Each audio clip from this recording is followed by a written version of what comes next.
Então, dando continuidade à nossa série de estudo do Projeto Reino, que a paz de Deus esteja com todos e que todos estejam se dedicando à compreensão da palavra de Deus, a esse estudo que Deus tem proposto ao nosso coração para transmitir para os irmãos e que realmente vocês também possam, na oportunidade que Deus vos conceder, também transmitir para outros essa compreensão simples da palavra de Deus, sobretudo e principalmente se preocupando em colocar em prática o ensinamento do Senhor, porque se só estudarmos e não colocarmos em prática, somos assemelhados aos fariseus, hipócritas e sepulcros caiados, e com certeza não é o que Deus deseja em nossas vidas e não é para isso que nós temos vivido e nos esforçado em transmitir a palavra de Deus. Como nós já vimos apresentado, o estudo que nós estamos propondo é agrupado pelas fases de vida do povo judeu, principalmente nesse contexto aqui do Antigo Testamento. Nós falamos dessas três principais fases: o povo peregrino, um povo tribal e a monarquia. Ainda vamos entrar nesses detalhes aí, começar a falar a partir de hoje desse povo peregrino. Mas já introduzimos falando da manifestação de Deus, né, dos três pressupostos teológicos: que Deus existe, que Deus se manifesta, que ele se revela. E como também já falamos do capítulo 1 ao capítulo 11 de Gênesis, essa síntese bem breve, como assim também Deus trouxe para nós, para deixar registrado que ele é o Deus criador dos céus e da terra, de todas as coisas, que ele formou o homem conforme sua imagem e semelhança, e que o homem decaiu, se afastou-se, quis viver uma vida independente de Deus, e aí a imaginação do pensamento do homem foi má continuamente. Deus lançou aquele dilúvio, e o homem sempre tentando, né, afastado de Deus, criar as suas torres, como a Torre de Babel, criar, né, e ter domínio sobre o mundo, e Deus ali também espalhou os homens em vários idiomas, em várias línguas. Depois, no capítulo 12 até o capítulo 50, nós vimos a história de Abraão até o capítulo 50, que vai os seus descendentes, Abraão, Isaac, e de Isaac gera Jacó e Esaú. De Jacó, os 12 filhos, e um desses 12 filhos, José, o qual, por ter revelado o sonho do rei do Egito, ele se torna governador e ele acumula durante os 7 anos de vacas gordas todas as riquezas, todos os grãos, todos os trigos para o alimento, e todos os povos se vendem, né, ao Egito, e o Egito se torna uma grande potência. Daí que a gente vai, finalizando o livro de Gênesis, entrar no livro de Êxodo.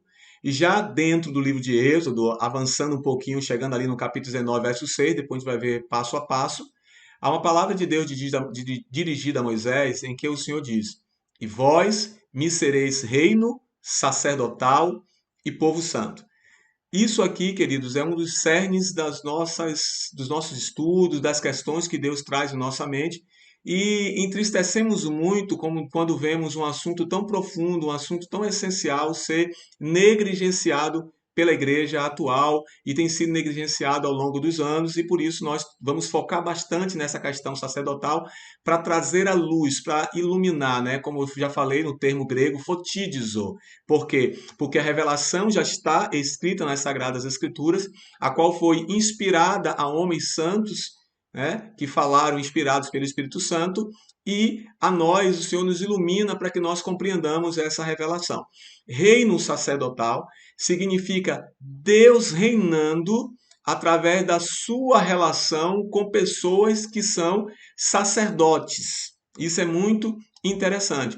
Então pensem já em uma frase: o povo de Deus. Vamos pensar em povo ainda, que nós estamos ainda trabalhando com o Antigo Testamento. O povo de Deus é um povo sacerdotal e não um povo clerical. Isso é marco divisório para que a gente possa guardar em nossa mente e a gente possa realmente focar nessa compreensão. O povo de Deus, a intenção do projeto de Deus é instituir um povo sacerdotal e não um povo clerical. O que é o clero? É apenas uma fração desse povo que exerce uma comunhão com Deus e as outras pessoas não têm comunhão com Deus. É uma fração que funciona como se fossem mediadores entre Deus e o homem, e o restante apenas não fazem parte dessa comunhão com o Senhor.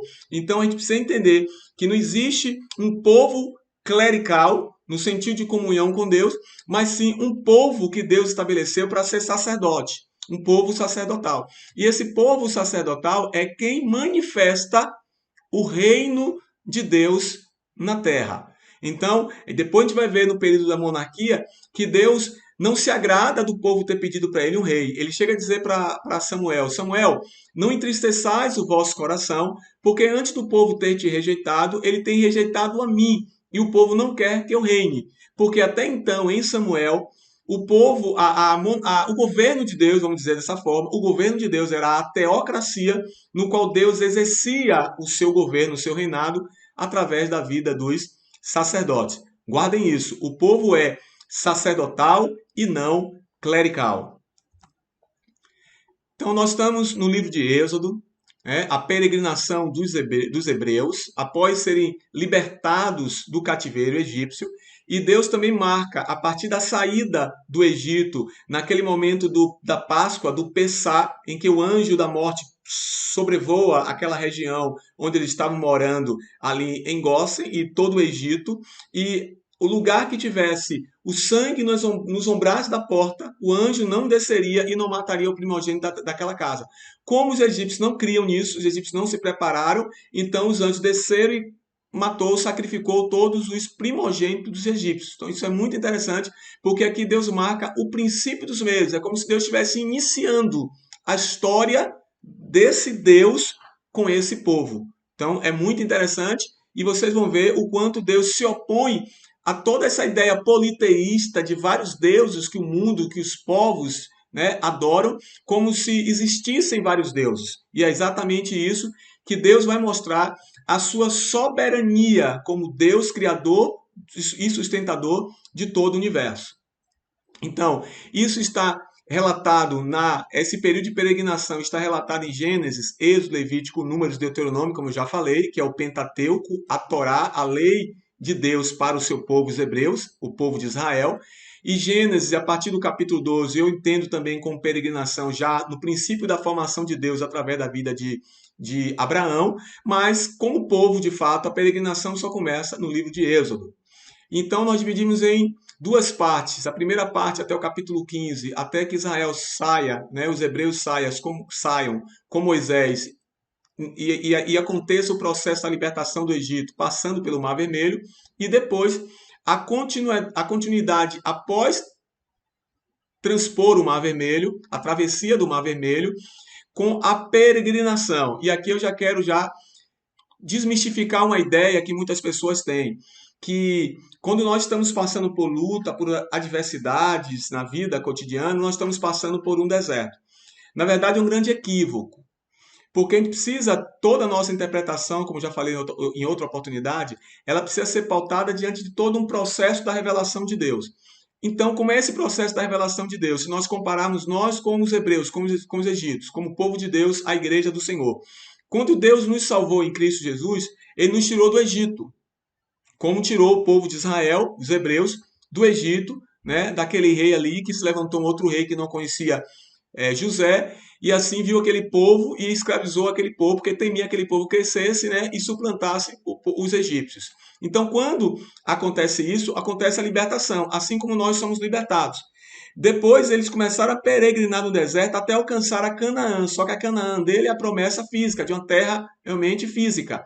E para nós, quando ele nos libertou em Cristo Jesus, peregrinamos no deserto até alcançar a Canaã celestial. Então, deserto, amados, entendam que deserto é o mundo, é a vida, de uma forma geral, até que alcancemos a Canaã celestial. Tá bom? Então, já desmistificando isso, deserto não é lugar só de provação, de luta, não. Deserto é a vida como um todo. Desde o momento que Deus nos liberta, tirando do Egito, e está nos conduzindo até alcançarmos a Canaã celestial.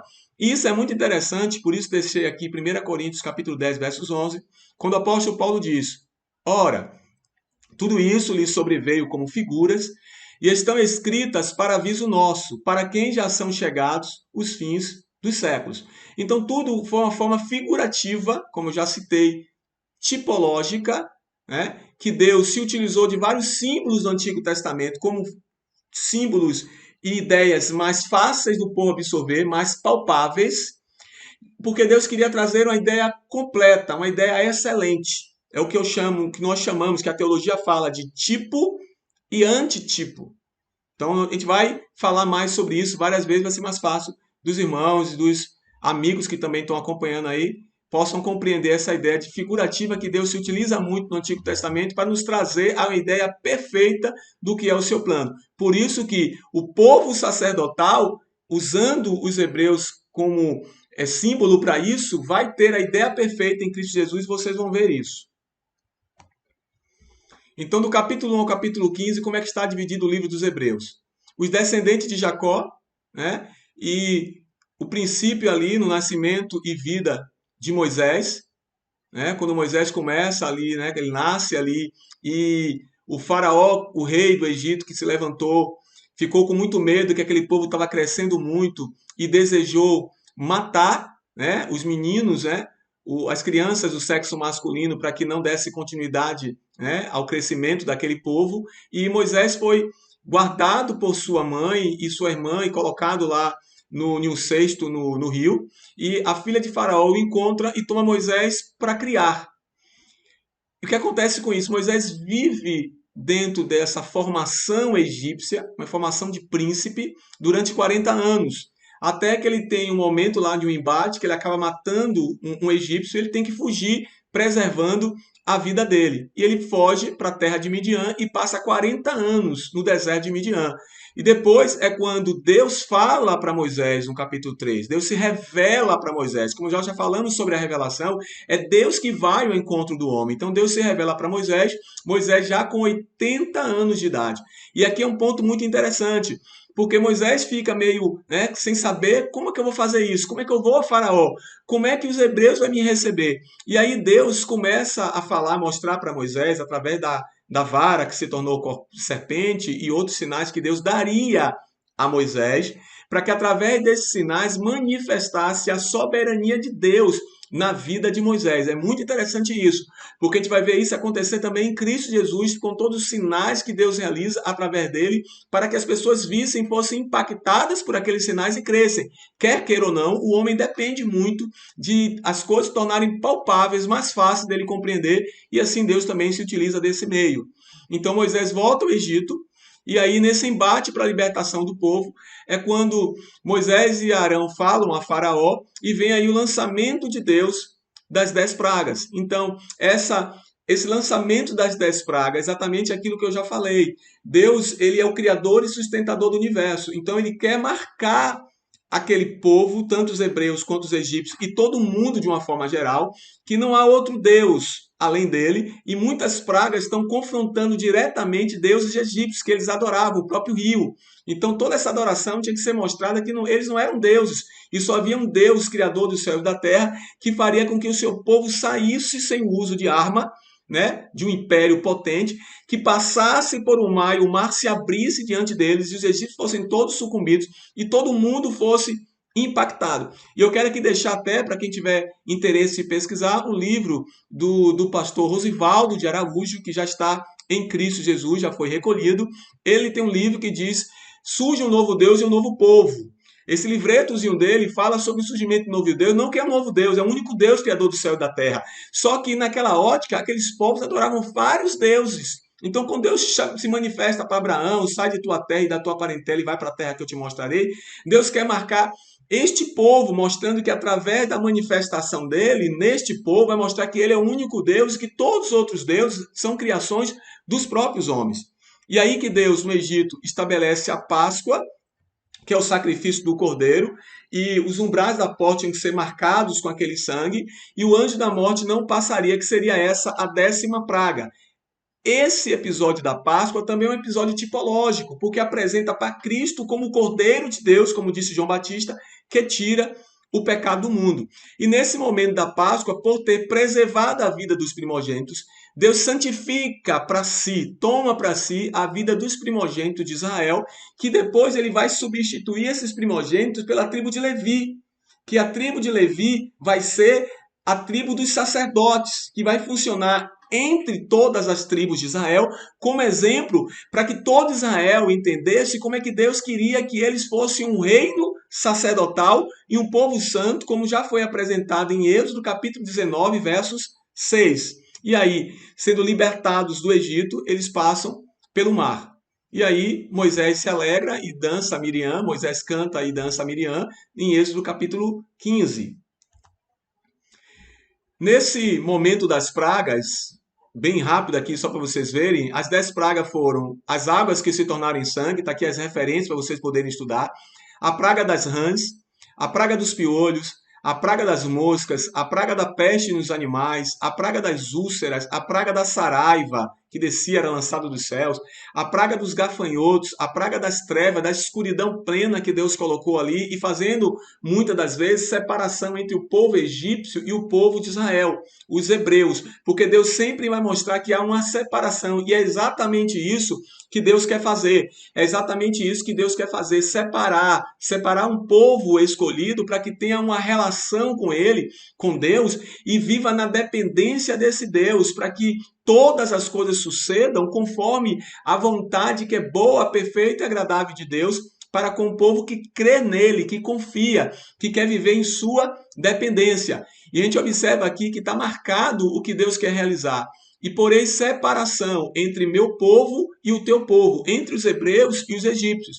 Então os egípcios saberão que eu sou o Senhor, quando estender a minha mão sobre o Egito e tirar os filhos de Israel do meio deles. Quem são os filhos de Israel? Os 12 filhos de Jacó, porque Jacó, lembram que eu falei que Jacó teve o nome mudado para Israel? Então os 12 filhos de Jacó, que depois Josué vai dividir nas 12 tribos de Israel. E sobre todos os deuses do Egito, olha aí a ação de Deus em toda a ideia politeísta, né? Mostrando que é, na verdade, um único Deus, que é o monoteísmo, é o único Deus que é soberano, criador e sustentador de todo o universo, ele que é o único que tem autoridade e poder para realizar todas as coisas. É isso que ele vai marcar com todas essas pragas. E sobre todos os deuses do Egito farei juízos, eu sou o Senhor. Para que saibais que não há outro como eu em toda a terra, para que o meu nome seja anunciado em toda a terra. Então observe que o Senhor, o alvo é chamou Abraão, formou um povo já iniciado ali com José, né, com os descendentes de Abraão, Isaac e Jacó, e quer marcar, quer anunciar, quer declarar toda a sua manifestação a toda a terra, em todos os povos conheçam que ele é um único Deus. E aí vem a peregrinação. Do capítulo 15 em diante, após a travessia do Mar Vermelho, as providências de Deus. Diante muita murmuração que o povo passa a murmurar, porque não comiam mais carne como no Egito comiam, e já estavam enjoados do maná, que não tinha água. Então, toda a providência que Deus faz, e lembrando o que eu falei, deserto é a saída do Egito até alcançar Canaã física. Deserto para nós, o povo de Deus, a igreja do Senhor, é desde quando nós fomos libertados do cativeiro, da escravidão do pecado, libertados em Cristo Jesus, e estamos peregrinando. Então, o deserto nosso é a peregrinação. Só vamos acabar a nossa peregrinação quando alcançarmos a Canaã celestial. Então, acaba com essa ideia que eu estou passando por luta, eu estou passando por deserto. Não, o deserto é a vida de uma forma geral, porque nós somos peregrinos. Isso lá depois teremos um estudo do livro dos Hebreus, e aí vocês vão ver que é exatamente isso, que é a ideia macro que Deus quer trazer para nós. E aí, Moisés recebe conselho de Jetro sobre aquela questão que ele estava julgando muitas causas, então colocasse homens sábios para julgar, e só as causas mais assim sérias, mais difíceis de ter julgamento que Moisés iria julgar. Deus volta a falar com Moisés na região do Sinai, e aí nesse momento que Deus vai no capítulo 20 dar os 10 mandamentos. As leis, são diversas leis, instruções, orientações, por isso que eu falo, Deus, o Pai é mestre, o Filho é mestre e o Espírito Santo é mestre. Essas leis são, de fato, instruções para como Israel deveria seguir, deveria viver confiando, em Deus, que Deus iria conduzir se eles guardassem as leis, os estatutos, os juízos, o mandamento de Deus. Toda a prosperidade de Israel estava realmente dependendo desse posicionamento de Israel, da resposta que Israel daria mediante a lei de Deus, se eles seriam ou não obedientes àquilo que Deus havia declarado para eles. E aí entra um ponto que é central, que nós precisamos, vamos falar aqui brevemente, mas vamos ter um momento que nós vamos falar muito mais sobre a questão do sacerdócio de todos os santos. Então Deus aqui vai estabelecer o tabernáculo. Pensem como é a questão tipológica. Se vocês observarem no capítulo 25, o tabernáculo, quando Deus estabelece, diz que foi mostrado para Moisés. Moisés viu uma mostra que Deus deu para Moisés, para que Moisés construísse um tabernáculo exatamente conforme foi mostrado a ele nos céus. Então o tabernáculo é uma tipologia de algo que está nos céus. O tabernáculo aponta para algo mais excelente que Deus quer manifestar, que Deus quer mostrar para Israel.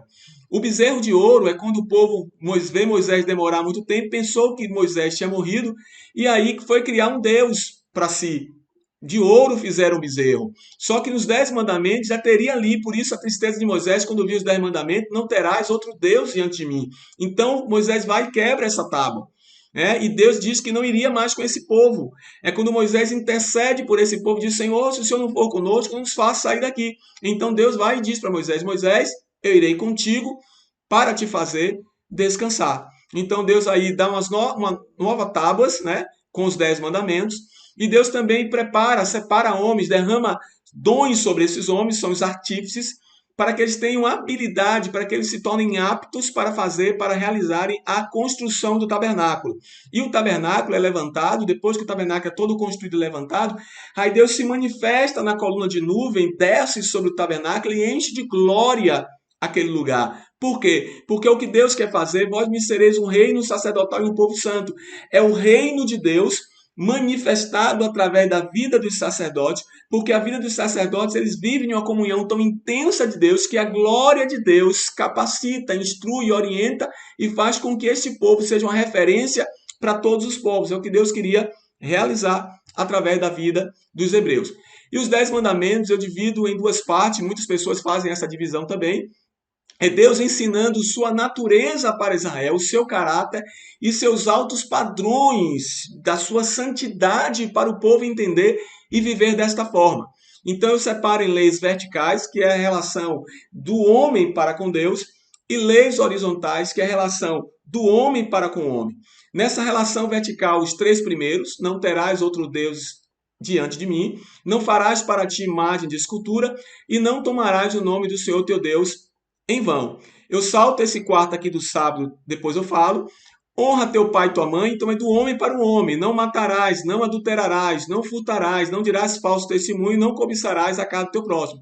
Então aqui, desde honra teu pai e tua mãe, até a questão de não cobiçar a casa do teu próximo, é uma relação para que possam viver bem em sociedade. E aqui para cima é a relação entre o homem e Deus. E o sábado faz uma interface entre esses dois, porque o sábado envolve o momento de separação, de consagração, de adoração a Deus, ligando-se à parte vertical, mas também um momento de descanso, um momento de confraternização entre eles, um momento de estar com seus familiares, porque era um povo que era escravo no deserto e que quando eles saíram dali, eles passaram a ter um dia de repouso, um dia de descanso, porque na verdade Jesus vai dizer que o pai trabalha até agora e o filho também. Então esse sábado pode ser tomado como os adventistas tomam, de uma forma legalista, que se não guardar o sábado não pode ser salvo. Não, não é isso que a palavra de Deus está dizendo. Precisamos olhar de uma forma processual e Cristo mesmo vai responder sobre isso. Lá na frente nós veremos. E aqui, amados, Êxodo 19:6 ele fala: farei de vós uma nação e um reino de sacerdotes. E aqui no 25:8 de Êxodo diz: e me farão um santuário e habitarei no meio deles, conforme tudo o que eu te mostrar. É conforme o que Deus mostrou para Moisés. Então esse lugar é um lugar separado, porque todo mundo estava contaminado com todo tipo de idolatria, de prostituição. Então Deus separou um lugar. E também Deus havia separado um povo, que ele faria esse povo ser um reino sacerdotal. Em Levítico, que a gente vai ver no próximo encontro, 26:11-12, ele diz: porém o meu tabernáculo no meio de vós, a minha alma de vós não se enfadará, eu vos serei por Deus e vós me serão por povo. Então é isso que Deus quer realizar em Israel. Então vamos focar muito nessa ideia, pensando nessas referências bíblicas, dê uma lida nessas referências bíblicas. Êxodo 19:6, farei de vós. Se vocês lerem aqui 1 Pedro 2:9, Pedro diz, vós sois sacerdócio real. Então aquilo que Deus intentava no passado, através dos hebreus, realizar, no Novo Testamento, Pedro vai entender que aquilo já tinha sido realizado. Enquanto, através de Moisés, Deus disse: eu farei de vós um reino sacerdotal, Pedro diz em 1 Pedro 2:9, vós sois sacerdócio real, nação santa. Então vamos quebrar e vamos nos aprofundar nessa compreensão. O povo de Deus é um povo sacerdotal e não um povo clerical. Isso precisa ser compreendido e vamos massificar sobre isso, não para ficarmos na teoria, precisamos levar isso para a prática e entender o que envolve ser sacerdote do Senhor, o que envolve ser sacerdote para o mundo, para as pessoas que ainda não conhecem, né, como mediador entre Deus e os homens, que ainda estão afastados, ainda estão destituídos da glória de Deus. E isso, como eu falei, o tabernáculo, com uma ideia de tipologia, porque Jesus, ele é o ministro do santuário e do verdadeiro tabernáculo, o qual o Senhor fundou e não o homem. Ainda que Deus mostrou para Moisés, foi o homem que construiu, conforme o modelo que Deus havia mostrado. E Jesus Cristo não, é o próprio Deus se manifestando, como bem disse João. Ele habitou entre nós. A palavra habitação é como se estivesse dizendo, olha, Deus tabernaculou através de Cristo Jesus. Então, vamos compreender, amados, essas simbologias que estão no Antigo Testamento. Isso é muito mais importante do que às vezes ficamos atentando com um ponto ou outro, que às vezes o próprio Deus não quis entrar em detalhe para nós. Mas essa ideia processual precisa ser compreendida para que nós possamos trazer essa compreensão do Antigo Testamento ao Novo Testamento e colocar em prática em nossas vidas. Que Deus te abençoe e que isso possa ter contribuído um pouco mais com a sua edificação. É esse o nosso objetivo, é isso que nós desejamos, glorificar o nome do Senhor e contribuir com a edificação dos santos. Deus os abençoe em Cristo.